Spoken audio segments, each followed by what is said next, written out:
Hey guys, how you doing?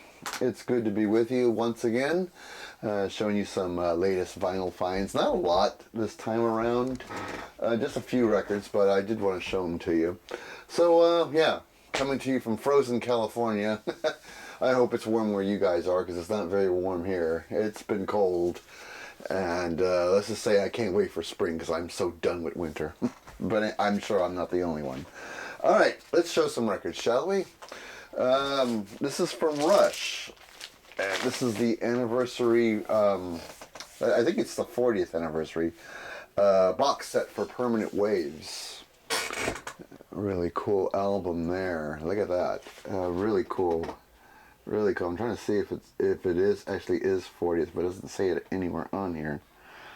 But I'm pretty sure it was 40th anniversary. Well, yeah, 40th anniversary pressing. It sits on the front. So there we go. Something I was not in the market to buy, to be honest with you, because I have the MoFi pressing of Permanent Waves, and that sounds really, really good. So when this came out a few years ago, I decided I wasn't really going to get it because I was so happy with the MoFi.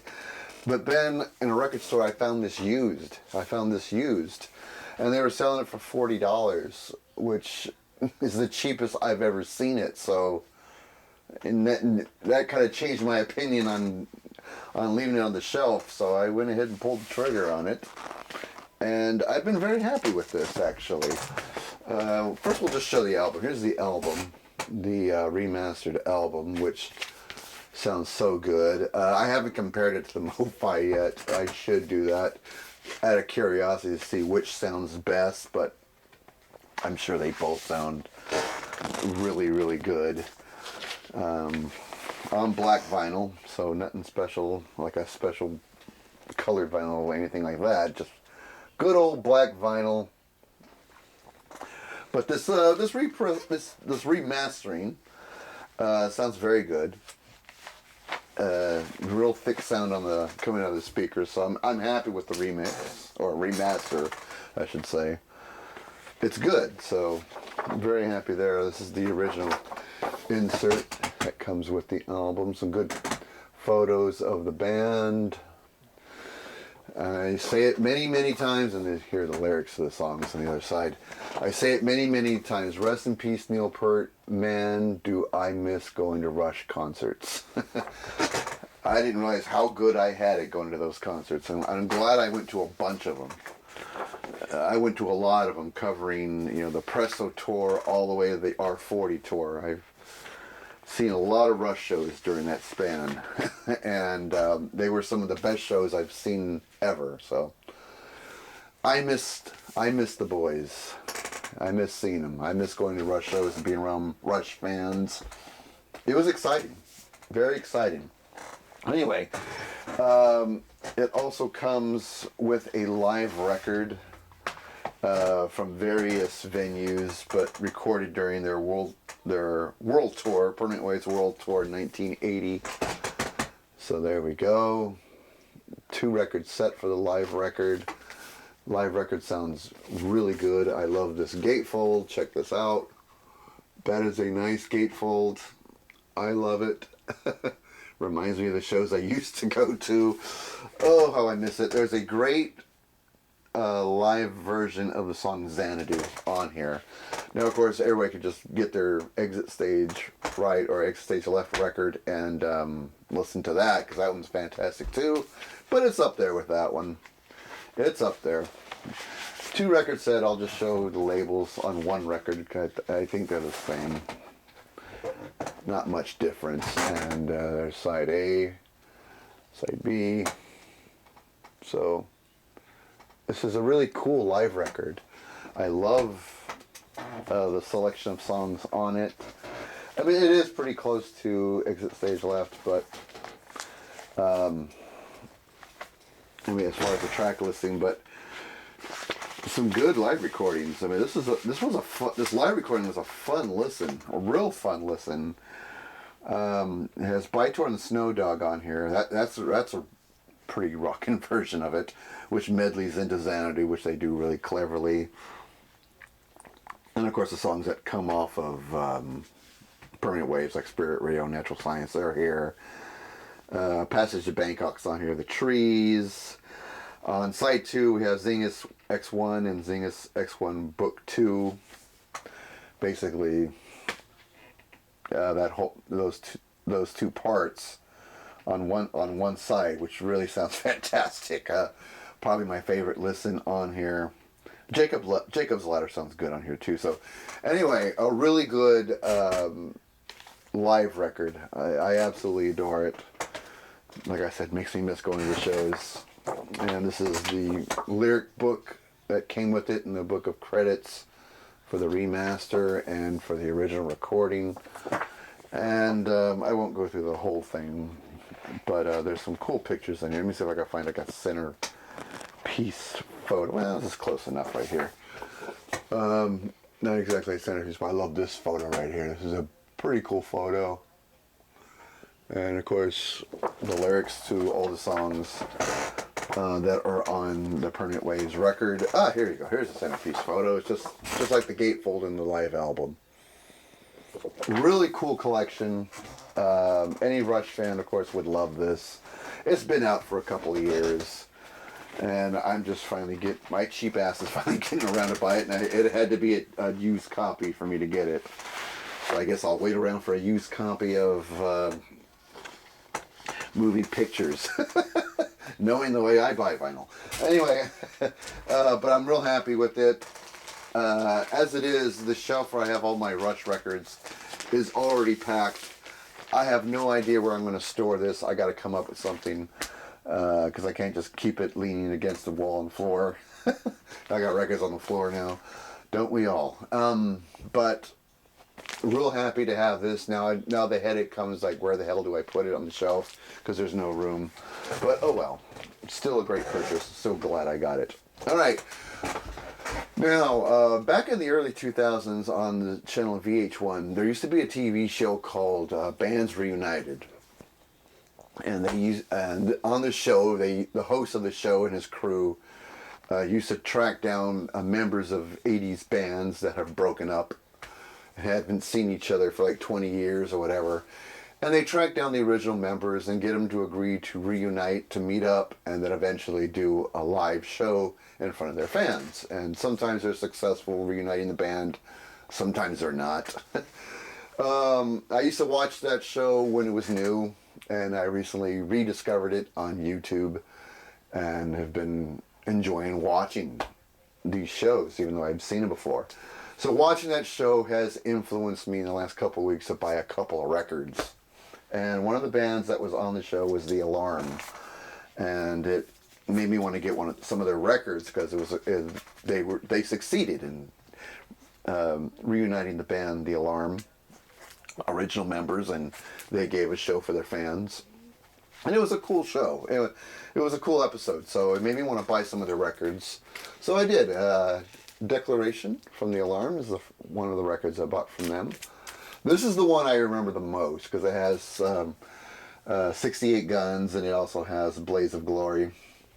Those are the songs I remember most from The Alarm because they played them on MTV quite a bit back in the day. So I remember those songs because it was heavily played on MTV. And I was like 14 or so when they were playing their videos that heavily. Here's the insert. A really nice picture of the band. This is actually a good copy of this album, because this album, I believe, came out in '84. Here's the lyric sheet. Just show you the little picture there. I believe this is on IRS Records. Yes, IRS is the label for this album. Really good used copy. I enjoyed this album, and it was good to hear 68 Guns and Blaze of Glory again. Because they played it on the TV, those songs on the TV show. And it really motivated me to buy the record. This is a band from the 80s that I remember hearing a lot of, but never bought any of their albums or singles. I didn't hate the band. It's just, they're just one of those bands that just kind of just never got my attention enough for me to buy the album. Now that I bought it, I realized how much I missed out. This actually is a really good record, and I enjoyed it. It reminds me of Big Country in a way. It has that sound. The vibe is the same. So really cool to have found that one. It was cool watching the band reunite. There was a little bit of drama how the lead singer of the band, quit the band during a show and sung the last song and then just walked away from the band, and that's how he left the band. And ultimately, that's how the band broke up. So, yeah. So when they got back together, I guess there was a little bit of unfinished business as of, hey, why did you walk out on us during a show? But they settled it. That they talked it out, and all was well. But it was really cool to see that on camera. So I got another one from them, from The Alarm. Album was called Strength. I believe it was the next album following Declaration, because I think this came out in '85. And there's the back of the band, so you can see what they look like. Nice picture in the back. I don't really remember the songs on this album all that well. When I was looking at the track listing, none of the titles really jumped up at me. I think Spirit of 76 was the only one I sort of vaguely remembered. And this is a gold stamp promo copy. Hopefully, you can see that. Gold stamp promo. I actually didn't see that at first when I first bought it. Not until I got home I noticed it was a gold stamp promo. I was like, whoa, cool. And here's the original insert. Pretty decent copy as well. Lyrics on the back. And again, on IRS label. So IRS there for The Alarm Strength. It looked like it was a really cool reuniting of the band on the episode. They all looked like, they talked out some of the things that they didn't like about the band breaking up, and everybody kind of just talked it out and shared what they were going through in their heads at the time, and things that were happening, arguments they were having, whatnot. And they got it all out in the open, and then they were able to put the past behind them and just enjoy being together again and playing their music again in front of their fans again. You could all tell that they all genuinely enjoyed being a band again. So that was really cool to watch. I really liked that. So glad I got to see that episode and got a couple of records out of it. So really nice. Really nice. Another band that was on the show was Scandal. So I bought their EP, Love's Got a Line on You.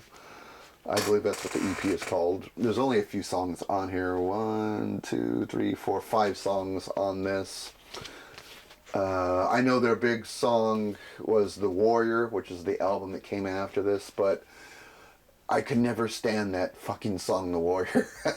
It's not that I didn't like the song, I hated the video. I thought it was a stupid video. And it annoyed me every time this is when the video was new. And it annoyed the living crap out of me every time it came on MTV. I think I had a female cousin who was a year younger than me at the time.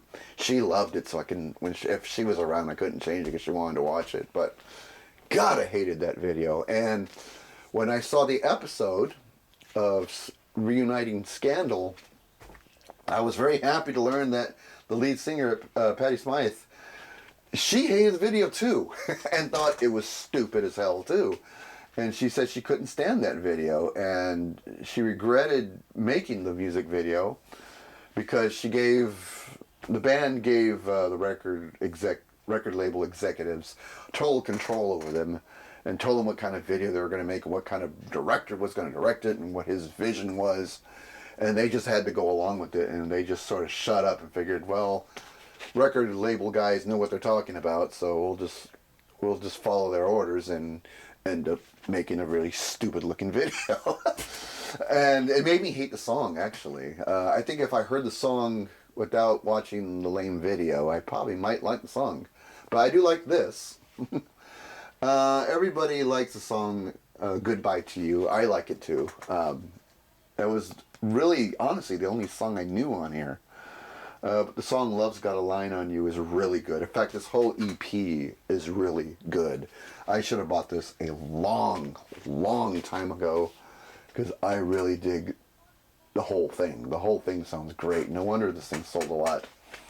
And they got to make a full-length album after that. And became real famous. It's on Columbia. So, for Scandal. EP. And they were good. They sound like a good band. And they reunited the original people minus one person. And that was their bass player, the tall guy. The tall guy right here. Everybody reunited except him because he unfortunately passed away. But everybody had great memories of him, and it was cool to see how much the fond memories they had of him. Once they got all the people reunited, it was like a little tribute to their bass player who passed away. So it was cool to hear the stories they had of him. But it was cool to watching them get back together again. So I was real happy to see that. This was a cool record to get. I enjoy listening to this. I enjoy listening to this a lot. I've given this a lot of spins lately, and not sick of it yet. Normally I get sick of records really fast, and they sit for a while, for a few months, until I eventually get back to them. I'm still spinning this. All right, here's something I'm ashamed to admit. This is from ELO, Ole ELO. I bought this record a couple of weeks ago, and I still haven't listened to it. I don't know what the hell's taking me so long. At one point, I forgot I bought it. And it's been sitting in the stack of records, kind of buried at the bottom. And I forgot all about it until I hooked up the camera, turned the light, and I was like, oh yeah, I haven't listened to this yet. Should I even talk about it in the video? But it's a compilation record, so I've heard a lot of these songs anyway. Roll Over Beethoven, Evil Woman, Strange Magic, Can't Get You Out of My Head. I mean, I do know these songs. It's just, I haven't actually spun this particular record yet. I've yet to do that. Wow. I can't believe I'm dragging my feet on this. Normally these records get listened to within a day or two of me buying them. There's the label, United Artists. I think this is United Artists, right? Yeah, United Artist Records. There's a label you don't see anymore. Show you how old this little guy is. So why not listen to it? It's a piece of the past. Why not listen to it? I love ELO's music, and I've been starting to listen to them a lot more lately. Well, the older records I have of them already. You know how it is with us record collectors. We listen to a batch of records for a while, and they sit and collect dust for a few months, and we eventually make our way back to them. Well, I'm starting to make my way back to other ELO records. I've yet to listen to this one, like I said. But, like I said, I've heard these songs before. You hear a lot of them on classic rock radio. I hear them a lot there, and so why did I buy this if I hear it on the radio all the time? But it's great music. That's why I got it, and maybe one day I'll listen to it. All right, here's a 12-inch single. This I have heard, and I can't believe I heard this before I listened to ELO. It's Wang Chung. It's the 12-inch single for the song Don't Let Go, which I really like. I really love that song. And this is an extended remix of it, and I saw that and I really wanted to listen to it and buy it. It was only like a couple of dollars to buy this. And they're one of those bands like, yeah, that one song, Everybody Have Fun Tonight, is a cheesy song. But there's parts of it I really like, of the song. And one day I started a little Wang Chung playlist, and I didn't realize how many Wang Chung songs I liked. There was a lot of songs on the playlist, so now I'm kind of keep my eye open, because I know they still tour, the two of them, bass player and the singer and the guitar player, and they hire a drummer and a keyboard player, and they still do shows. Hopefully they still do them this upcoming summer. I would like to see them, because without realizing it, you make a list and it's like, wow, I like a lot of Wang Chung songs. I should see them live. I bet you I have a great time going to their concert. It's on the Geffen label. I haven't listened to the B song side yet because I wasn't really interested. It's called Ornamental Elephant. And maybe one of these days, like ELO, I'll listen to it. But for now, I'm just going for the one song I know, which is Don't Let Go. And it's a great extended remix version. 12-inch single version I really like. Really cool 80s pop stuff. Wang Chung. Alright. I'm just going to blast through a 345s and I'll let you go. From Boston, Don't Look Back. Now here's a song I hear probably every day on classic rock radio. Don't really need to buy the record, but I never see this in a store, especially with a with a photo cover like this. This is just fantastic. And of course, here's the back. And it's backed with the song The Journey. The Journey. And it's on the Epic label, that orange, old school orange label. Nice, nice, nice, nice. I really like the song Don't Look Back. It's one of my favorite Boston songs, so it's really cool to have it on a 45. I gotta admit, I don't see many Boston 45s in the wild. At least not around here, Northern California. I'm sure they're out there, but I don't really get to see much of them, so I was real proud to put that one in the collection.